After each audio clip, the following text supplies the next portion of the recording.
The courtroom was heavy with silence, the kind that presses down on your chest and makes breathing feel like a task. Every seat was filled, and all eyes were fixed on the man at the center of it all, Sergeant Marco Thompson.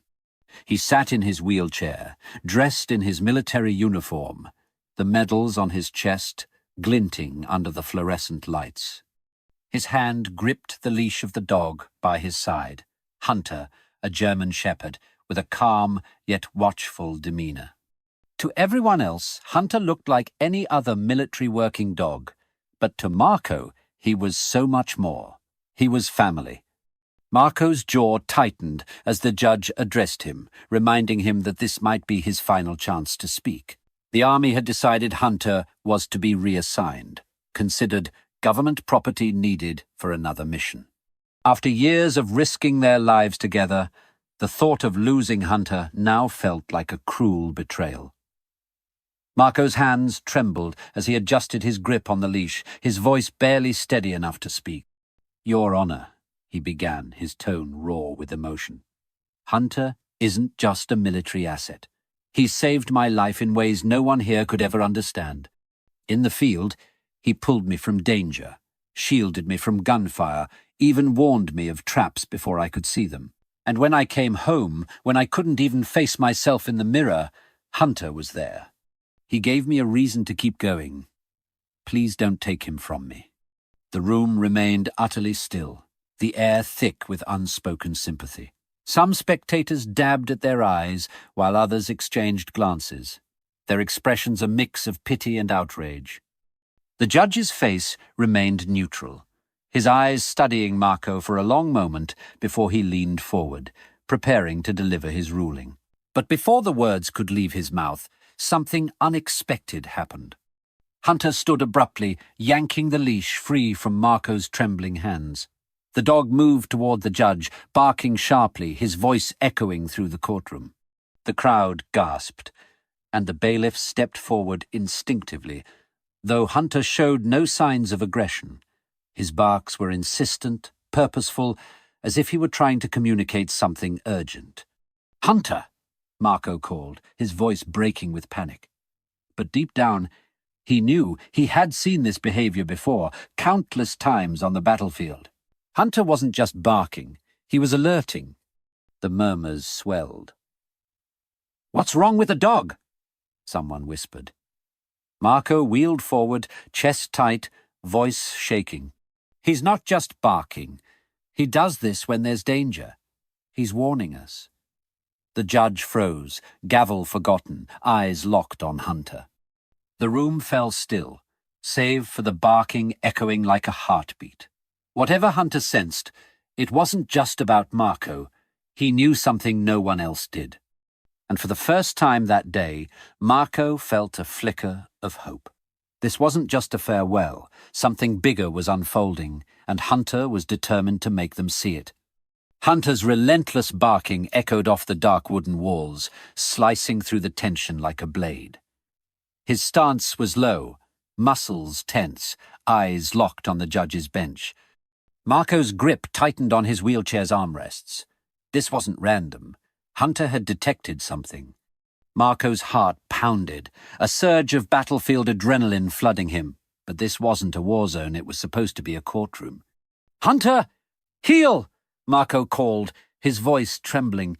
Hunter briefly glanced back, gaze sharp, reassuring Marco before resuming his pacing, growling low and deep.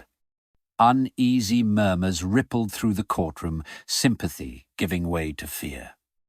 "Mr. Thompson," the judge snapped, irritation creeping in, "control your dog, or I will." "Your Honor!" Marco cut in, louder and steadier.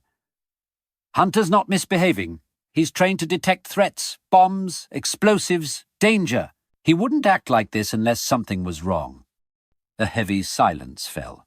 The tension shifted, replacing doubt with creeping dread. Before anyone could respond, Hunter suddenly stopped barking. The abrupt silence was jarring, almost deafening. Hunter's body went completely rigid as his head snapped toward the far end of the courtroom. His ears perked sharply, and a low, menacing growl rumbled from his chest. The shift was so sudden, so intense that even the judge froze. All eyes turned toward the heavy wooden doors leading into the courtroom. A collective unease settled over the room, and the murmurs turned to panicked whispers. Marco's breathing quickened as he followed Hunter's line of sight. His pulse thundered in his ears.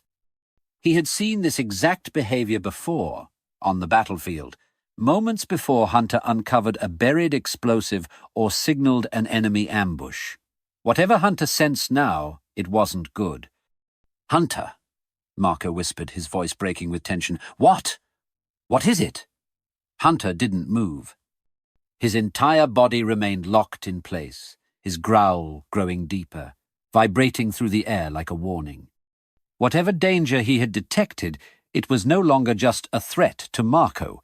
It was something that could put everyone in that room at risk. The low growl from Hunter reverberated through the courtroom like distant thunder, freezing everyone in place. All eyes were fixed on the dog, his body tense, his gaze locked on the heavy wooden doors at the far end of the room. Even the judge, who moments ago had been prepared to reprimand Marco, now seemed unnerved. His gavel remained forgotten in his hand as he exchanged uneasy glances with the bailiffs. The air felt electric, thick tension that no one could explain. Marco's breath came faster, his hands gripping the armrests of his wheelchair as if bracing himself for a blast. He had seen this before, too many times to count. On the battlefield, Hunter's instincts had been the difference between life and death. His warning had always meant one thing: danger was close, very close. "Stay calm," Marco murmured to himself, but the words felt hollow even to him. The bailiffs, unsure of how to proceed, hesitated by the judge's bench. One of them, a man with a broad frame and a wary expression, finally stepped forward, his hand resting on the weapon at his hip. "It's just a dog, right?" he muttered, though his voice betrayed his own unease. Probably reacting to the noise or the crowd. But even as he spoke, his steps were cautious, his movements deliberate. Marco shook his head, his voice rising just enough to cut through the murmurs of the crowd. "No, Hunter doesn't react to noise or people like this. He's trained to sense danger, things we can't see. Trust me, if he's growling like that, there's a reason." His words hung in the air, and for a moment no one moved. The judge, visibly unsettled, finally nodded at the bailiffs, motioning for them to investigate the door. Hunter's growl grew louder as the bailiffs approached the door. The larger man reached out hesitantly, his hand gripping the metal handle. For a moment, the room seemed to hold its breath. Marco's heart pounded as he watched, every muscle in his body coiled with anticipation. Hunter's body stiffened, his growls turning into sharp, clipped barks as the door handle turned. The door creaked open, revealing a dark, seemingly empty hallway, but Hunter's barking only intensified, eyes locked on something unseen. The larger bailiff cautiously stepped forward, hand on his weapon. He glanced back, pale-faced, then whispered, "There's something here." Marco's pulse quickened. He knew Hunter's instincts were never wrong. The air thickened, tension draining the room of breath. Hunter's barking echoed against the wooden walls, his stance rigid, muscles taut, eyes pinned to the hallway. The larger bailiff, visibly uneasy, took another hesitant step. His boots clicked on the tiles, hand hovering near his weapon. "What's going on out there?" the judge demanded, trying to mask his fear.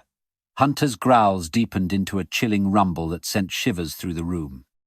"I don't see anything," the bailiff muttered, "but it doesn't feel right." His voice trembled. "It's too quiet." The words rang like an ominous warning. Marco leaned forward, stomach tight. He knew those words. They always meant danger. His voice rose above the murmurs. "Hunter doesn't react to nothing. If he's like this, there's a reason. We need to evacuate, now." But fear rooted the crowd in place as the smaller bailiff lit up the hallway with a flashlight, cutting through the suffocating darkness. "There's nothing," he muttered, his tone uneasy. "It's just an empty hallway." But even as he spoke, his hand trembled slightly, betraying his calm facade. Hunter, however, was far from calm. The dog's growling only grew louder, his barking more frantic as his body strained forward, almost yanking the leash from Marco's grip. Suddenly, a sharp, metallic clang echoed down the hallway. The sound was unmistakable and jarring in the suffocating silence. The smaller bailiff flinched, his flashlight beam shaking as he instinctively stepped back. Hunter lunged toward the sound, barking ferociously, his claws scraping against the floor as he strained against his leash. Gasps erupted from the courtroom, and panic began to ripple through the crowd. The larger bailiff instinctively drew his weapon, his voice tight with alarm.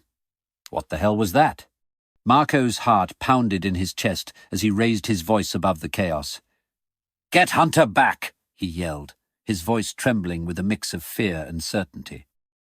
He's never wrong. Something's coming. But before anyone could respond, the metallic clang echoed again, louder this time, as if whatever had caused it was now much closer. The air felt thick, charged with an invisible energy that sent a wave of dread through the room. Whatever Hunter had sensed, it was no longer a question of if, it was now a question of when. The metallic clang echoed again, sharper, closer, like an alarm ringing in the depths of the hallway. The tension in the courtroom snapped tighter, the weight of the unknown pressing down on everyone present. Hunter barked ferociously, his body straining against the leash, as though sheer will could push through the doorway and confront whatever was out there. Marco gripped the leash tightly, his knuckles white, his pulse racing in his ears. He could feel it now, too. Something was wrong. Something was coming. The larger bailiff stepped fully into the hallway, his gun drawn, his eyes scanning the dimly lit corridor. His partner followed cautiously, flashlight trembling slightly in his hand. The beam cut through the darkness, but the hallway appeared empty, silent and still. Yet Hunter's barking didn't waver. His growl grew deeper, more insistent. Marco's instincts screamed at him to act, to shout for an evacuation, but he could already see the fear paralyzing the room. No one was moving. "Do you see anything?" the judge called out, his voice cracking as he leaned forward in his seat. The gavel trembled slightly in his hand, and his usual air of austerity was replaced with an unmistakable edge of fear. The larger bailiff glanced over his shoulder, his face pale and glistening with sweat. "Nothing yet," he said, his voice low but tight, as if he were afraid that speaking too loudly would provoke whatever might be lurking. "But it doesn't feel right." He took another step forward, the weight of his boots echoing down the hall. The spectators in the courtroom whispered nervously, some clutching their belongings, others inching toward the exits. The uneasy energy in the room was spreading like wildfire. Marco wheeled himself forward slightly, his eyes locked on Hunter, who had gone silent again. The dog's ears were rigid, his body motionless, his eyes still fixed on the open doorway. "Hunter's locked onto something," Marco said, his voice trembling. "I don't know what it is, but it's there." And then, just as the bailiff reached the halfway point in the hallway, a shadow moved. It was brief, barely perceptible, but it was enough to make the smaller bailiff stumble backward, his flashlight beam jerking wildly. "There!" he shouted, his voice filled with panic. The larger bailiff froze, his gun snapping up, aimed at the darkness. Hunter erupted into barking again, lunging so hard against his leash that Marco's grip nearly gave out. "Back up!" Marco shouted, his voice echoing in the courtroom. "Get out of there!" The judge slammed his gavel, trying to regain order, but the sound was swallowed by the growing chaos. People were rising from their seats, murmurs turning to shouts as the panic spread. And then, from the darkness of the hallway, came another sound, a heavy, deliberate footstep. It wasn't hurried, it wasn't rushed, it was calm, and it was getting closer. Hunter's barking turned into a snarl, his teeth bared as his body pushed forward with unrelenting force. Marco felt his chest tighten as dread flooded his body. Whatever was in that hallway wasn't in a hurry. It wasn't hiding. It was coming straight for them. and it wanted to be seen. The heavy footstep echoed louder than the courtroom could bear, cutting through the growing chaos like a blade. Hunter's snarls filled the air, his body pulling against the leash with such force that Marco had to anchor himself in his wheelchair to keep from being yanked forward. The tension was suffocating now. Every pair of eyes locked on the dark hallway, the source of the sound that no one wanted to face. "Everyone, stay calm!" the judge shouted, slamming his gavel again, but the command fell on deaf ears. People were rising from their seats, clutching their bags, their hands, anything they could find, as if holding on to something would save them from the unknown threat. The larger bailiff stood frozen in the hallway, his gun raised and aimed into the darkness. His partner remained behind him, the flashlight beam darting nervously across the walls, catching every shadow but revealing nothing concrete. Marco's voice broke through the mounting noise. "Get out of there!" he shouted, his tone sharp and urgent. "Whatever it is, it's not safe." His words cut like a knife, but the larger bailiff didn't move. Instead, he squinted into the dim corridor, his jaw tight. And then the shadow moved again. This time, it was unmistakable. Slow, deliberate, purposeful. The smaller bailiff gasped audibly, his flashlight shaking in his trembling hand. "There's someone there," he stammered, his voice barely above a whisper. The light caught something for a fraction of a second, a silhouette, tall and looming. It disappeared almost as quickly as it had appeared, retreating back into the darkness, but it was enough to send a wave of fear rippling through the room. The larger bailiff tightened his grip on his weapon, his voice steady but low. "Show yourself," he barked, his tone commanding. "Step out where I can see you." But the only response was silence, thick, oppressive silence that seemed to stretch for an eternity. Hunter's barking reached a fever pitch, his teeth bared as his body coiled like a spring ready to lunge. And then it happened. The figure stepped into the light, slowly, calmly, almost unnervingly so. It was a man, his face obscured by a hood, his hands tucked into the pockets of a heavy coat. His movements were deliberate, his posture oddly relaxed, despite the chaos he'd caused. He stopped just at the edge of the flashlight's beam, his head tilted slightly, as if amused by the scene in front of him. Hunter's growling turned feral, his claws scraping the floor as Marco strained to hold him back. "Who are you?" the larger bailiff demanded, his gun locked on the figure. The man didn't answer. Instead, he took another slow step forward, the faintest hint of a smirk visible beneath the shadow of his hood. Marco's breath caught in his chest as an overwhelming sense of dread washed over him. Something about the man felt wrong, not just threatening, but deeply, fundamentally wrong. The man raised his hands slowly, the motion causing both bailiffs to tense and grip their weapons tighter. "Relax," the man said, his voice low, calm, and chillingly confident. "I'm not here to hurt anyone." But the way he spoke, the way his words lingered in the air, only made the room feel colder. Marco knew immediately this man was lying, and Hunter knew it too. The room fell into a stunned silence as the man stood at the edge of the hallway, his figure partially illuminated by the unsteady beam of the flashlight. Hunter's growls were now constant, low and guttural, vibrating through the tense courtroom. The bailiffs held their weapons firm, their hands trembling despite their years of training. Marco's heart hammered in his chest as he stared at the stranger. The man's posture was too calm, too deliberate, as if he thrived on the unease he was creating. "Step forward slowly," the larger bailiff ordered, his voice tight with austerity, though a hint of fear seeped into his tone. The man tilted his head slightly, his face still obscured by the hood, and then took one step closer. His boots clicked softly against the tiled floor.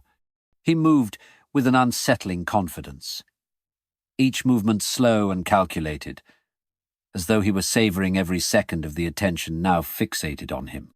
Hunter barked furiously, lunging forward against his leash, his claws scraping the floor.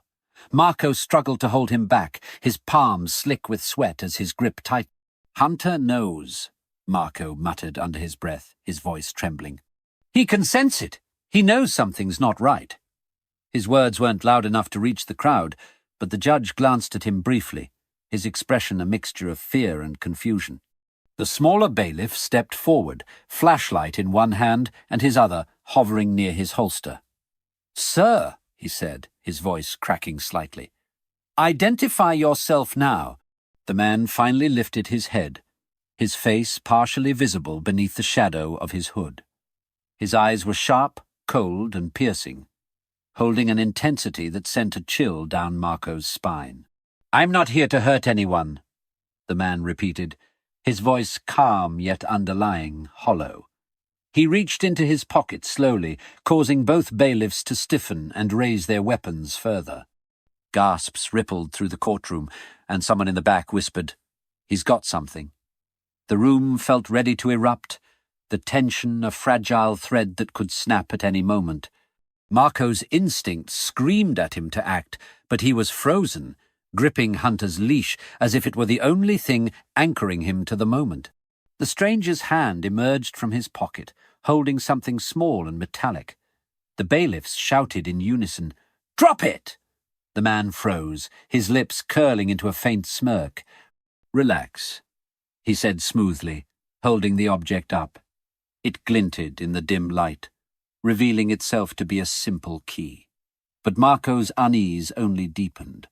There was no relief in the air, no sense of safety. Hunter's barking didn't falter, his focus locked on the man, as if the key was nothing but a distraction. Marco tightened his grip on Hunter's leash, whispering, "It's not what it looks like. He's hiding something." The man's smirk deepened, as if hearing Marco's thoughts, suffocating the room with dread. All eyes fixed on him, the key glinting in his hand, contrasting sharply with the spreading panic. Hunter's relentless barking filled the air, deep and urgent, impossible to ignore. Marco's hands trembled as instincts screamed louder than the chaos. This man wasn't just dangerous, he was part of something much darker. "Drop the key and back away," the larger bailiff ordered, weapons steady. The smaller one edged closer, pale and tense. The man, unfazed, tilted his head toward Hunter. "That dog," he said calmly. "He's special. Always senses things before they happen. That's what makes him valuable." A ripple of terror swept the courtroom. Marco's stomach dropped. "How did he know about Hunter?" His voice cracked as he demanded, "How do you know that?" Hunter lunged forward, barking furiously, desperate to shield Marco from an unseen threat. The man's smirk widened. Slowly he raised the key. "You'll find out soon enough." With a sharp click, he turned it. Hunter went berserk. The lights flickered violently. A gasp-filled darkness swallowed the room as chairs scraped and people scrambled in fear. When the lights returned, two shadowy figures stood behind the man, faces hidden, weapons glinting coldly. Marco's pulse pounded. Hunter's growl turned primal. This wasn't just about a key anymore. Something far worse had just begun. The courtroom descended into pure chaos. Spectators pushed toward the exits, voices rising in confusion and fear, while chairs scraped loudly against the floor. The two figures behind the stranger moved further into the room, their presence alone enough to send a ripple of dread through everyone. Hunter barked incessantly, his body low, every muscle in him ready to spring forward. Marco's grip on the leash tightened as adrenaline surged through him. He knew without a shadow of a doubt that the stranger wasn't bluffing. Hunter was the reason they were here. "Everyone, stay calm!" the judge yelled, slamming his gavel again, though his voice was drowned out by the panic swelling in the room. The larger bailiff stepped forward, holding his ground, his flashlight now focused on the stranger. "Stay where you are," he commanded. But the stranger didn't stop. Instead, he took another slow step forward, his movements deliberate, his expression eerily calm. The figures behind him mirrored his pace, adding to the suffocating tension. The stranger finally spoke, his voice smooth and measured, cutting through the noise. "No one needs to get hurt. All I want is the dog." His words were calm, but the undertone of authority in his voice sent chills down Marco's spine. Hunter growled low, his sharp gaze locked on the stranger, unrelenting in his stance. Marco's heart pounded in his chest. "You're not taking him," he said, his voice strong but edged with emotion. He wheeled himself slightly closer to Hunter, keeping his hand firm on the leash. "He's not just a dog. He's my partner, my family. I don't care who you are or what you think you're entitled to. You're not taking him." His words hung in the air, and for a moment the entire room seemed to hold its breath. The stranger's smirk faded, his eyes narrowing as he studied Marco. "You're making this more complicated than it needs to be," he said coolly, his gaze shifting back to Hunter. The faintest hint of frustration flashed across his face. "He's special, you know that, but keeping him will only make things harder for you." Marco's jaw tightened as he gripped Hunter's leash. "Hunter stays with me," he said firmly. Around him, the courtroom buzzed with fear and confusion. Every second dragged, tension stretching like a wire ready to snap. Hunter's sharp bark snapped everyone back to the moment, his unwavering focus on the stranger making clear he sensed the danger. Marco's chest tightened. No matter the stranger's intentions, Hunter wasn't going anywhere, and this was far from over. The stranger stood still, eyes locked on Hunter. The dog's low growls rumbled like distant thunder, muscles coiled to strike. Marco mirrored Hunter's resolve, both ready for whatever came next. The two shadowy figures behind the stranger didn't advance, turning the scene into a quiet but charged standoff. The judge finally broke the silence. "You've disrupted a court of law. This ends now. Bailiffs, escort these men out." His voice wavered, but was enough to spark movement. The bailiffs cautiously stepped forward. Hunter barked sharply, baring his teeth. The stranger calmly raised a hand, signaling his companions to hold. "This isn't over," he said, voice steady but chilling. "It's not just about the dog. You'll see soon enough." He stepped back, that cold smirk returning. "For now, I'll leave, but he belongs to us, Marco, and we'll be back." Marco didn't flinch. "He belongs to no one but me. Whatever you're after, you'll have to go through both of us." His words struck like iron, and for the first time, the stranger hesitated, eyes narrowing before he turned and left with his men. The tension only eased when the door shut behind them. Slowly, the spectators returned to their seats, whispering in confusion. The judge set down his gavel with a trembling hand. "Court is adjourned," he said weakly. But Marco didn't move. He kept his eyes on the door as Hunter finally sat, growls fading but still alert. Gently, Marco patted his head. "You did good, buddy," he whispered. As the room emptied, Marco stayed behind, heart pounding. He didn't know who that man was or why they wanted Hunter, but one thing was certain: this wasn't over. Yet in that quiet moment, with Hunter pressed against his leg, Marco allowed himself a brief breath of relief. Whatever came next, they would face it together. Their bond was unbreakable, and no one could take that away.